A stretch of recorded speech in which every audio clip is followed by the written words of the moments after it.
Good morning, coming to you from quarantine day 4, 5, one of these days. I figured I would vlog while we were holed up in the house. Who knows how long it's going to be this way? It could be weeks, months, who knows. But this morning I thought it's raining outside, so Clover and I can't go for a walk, unfortunately. So as many of you are probably know, there's something going on.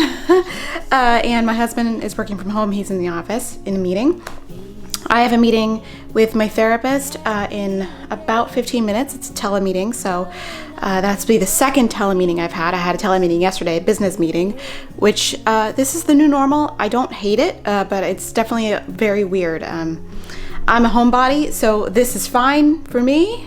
But I know it's really hard for some people who just, need to touch and really get connected with other people. But I've been keeping up with that digitally. My friends and I have been having teledates, which is really great. We have video chat calls. So I encourage you guys to sort of do that if this vlog goes up and it's still, pretty critical. But hopefully you guys are cool and staying healthy and happy and washing your hands often and all that stuff. But Clover's really depressed because he can't go out today. Buddy, I promise very soon, okay? We will do something fun. I promise. Look how sad.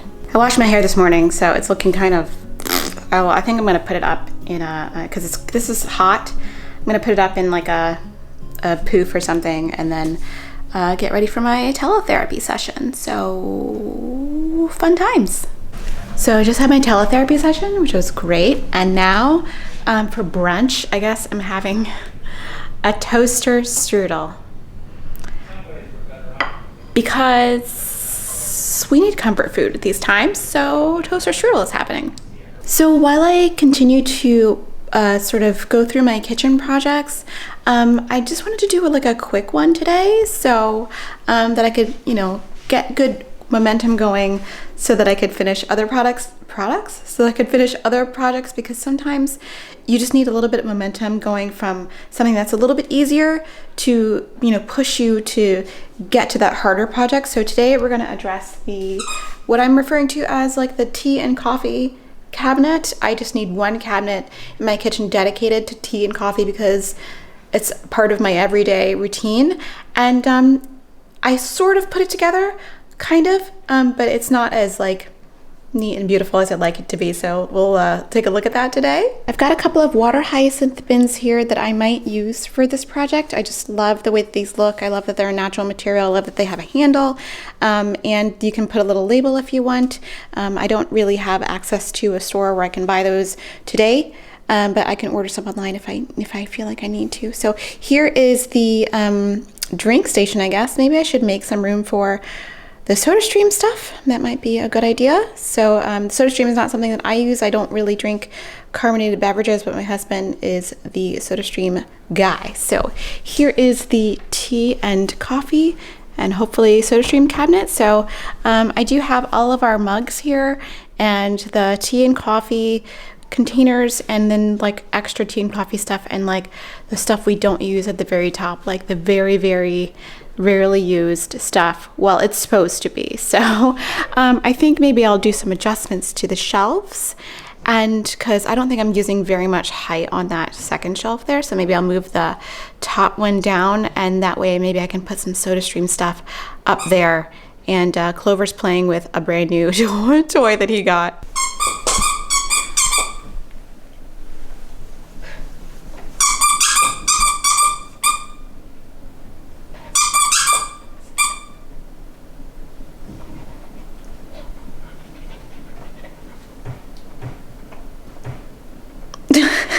It's a cookie container, and inside there's 3 of these little squeaky toys. He loves these. He's got sort of different iterations of these, but that's just the newest one that I opened for him, and he's having a good time, as you can see. All right, well, while he's playing that, I'm gonna get started on this cabinet. The first thing I'm gonna do, of course, is to pretty much take everything out. So that'll be fun. I've been waiting for this, yeah. It's been up on my mind. hard to resist. Feeling like one of a kind. Oh, now the hard time's over, and for a moment I won't look. So it looks like the carbonation, the CO2 refills don't fit, but the bottles do fit. And I think for now I'm gonna keep it like that. I do have another one of these bins in the pantry, so maybe I'll use that. Because I'm pretty much shopping my stash right now, so I'm gonna see if I can find another one of these and see if I can use it and make it look cute. I do. I found the other one, so we've got two. Cool. I've been staring again, gazing at the night sky, and even though it's the same, it feels like I got new eyes. Oh, now the hard time's over, and for a moment I won't look back now. Yeah, and it's moving closer, I can feel it coming. Oh, I know it's my time now, 'cause it's finally, yeah, finally, yeah, yeah. Oh, 'cause it's finally, yeah, finally, yeah. Ooh,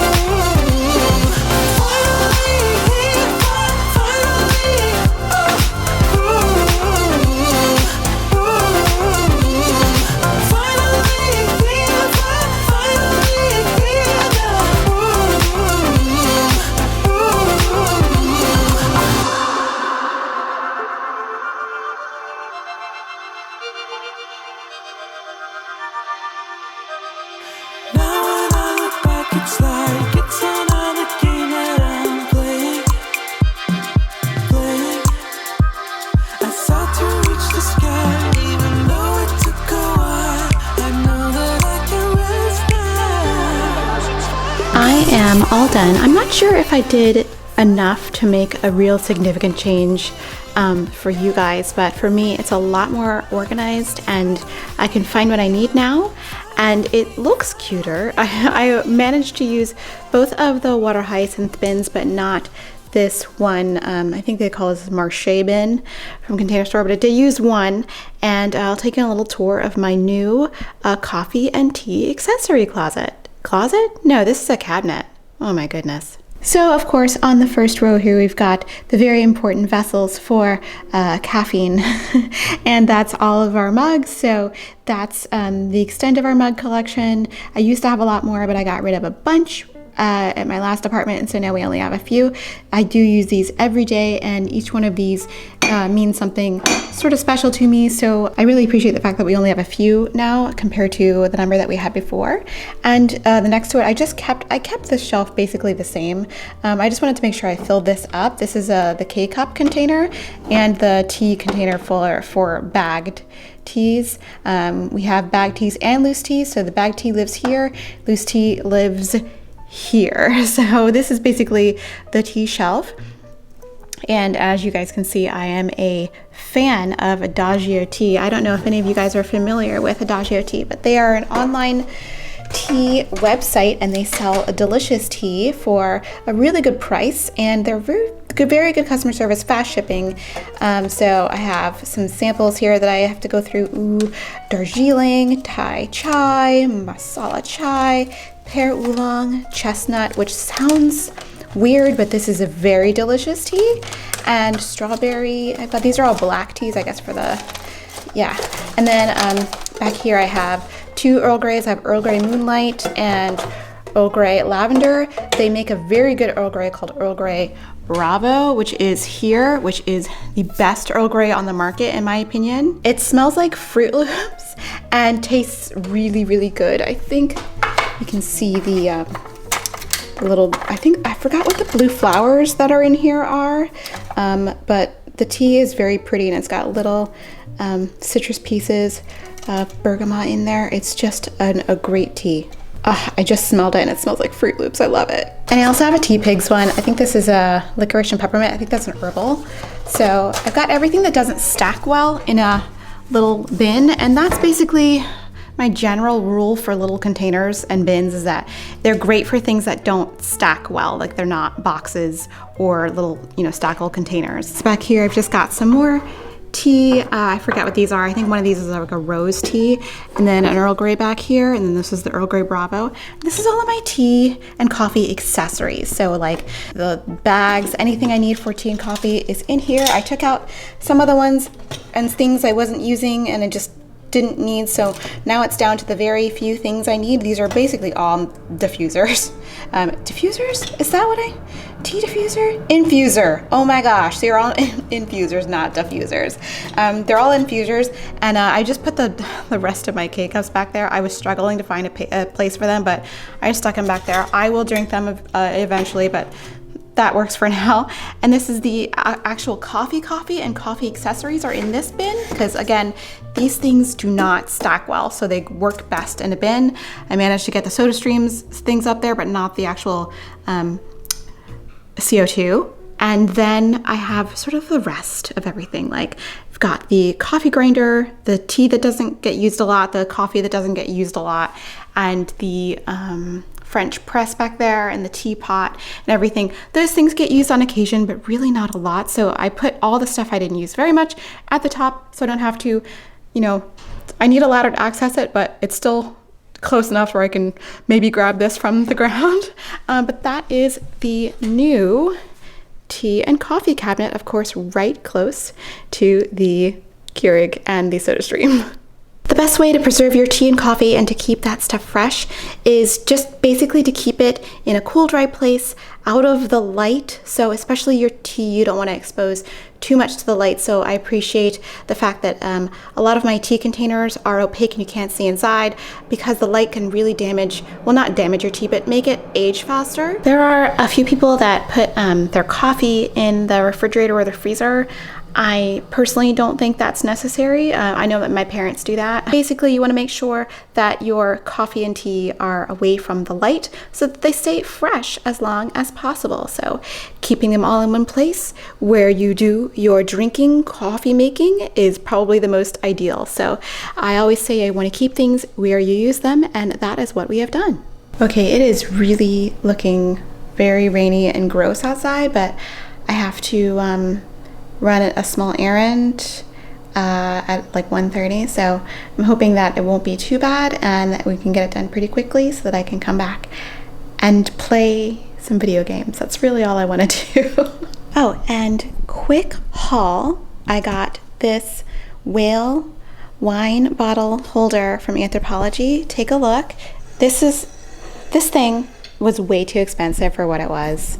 I mean, let's be honest. When I got it and I took it out of the box, I was like, oh, really? That's it? However, it is very cute, and it holds one bottle of wine. So if you've opened wine and you want to like just put it in a place that looks really cute, this is your thing. So it's a whale and it's gold, brass, whatever, what have you. And it holds your little open bottle of wine. So I thought that was very cute and thought I'd show you guys that, because that was the one thing I bought last week from Anthropologie. So I'm going to put these into my container collection and save them for the next project, because we are shopping our stash for these organizing projects during the lockdown. Well, it's not lockdown, quarantine. Okay guys, I think I'm going to end the video here and get started on my next project, and that'll be the coat closet. I think I gotta work on that. I also have to work on the under sink and the utility closet, so we've got a lot of stuff to do in the house, so it's going to be really busy over the next couple of weeks. I hope you guys are having a great morning, great afternoon, great evening wherever you are, and I'll see you in the next one. Be well. Bye. Go by and the sun is set high.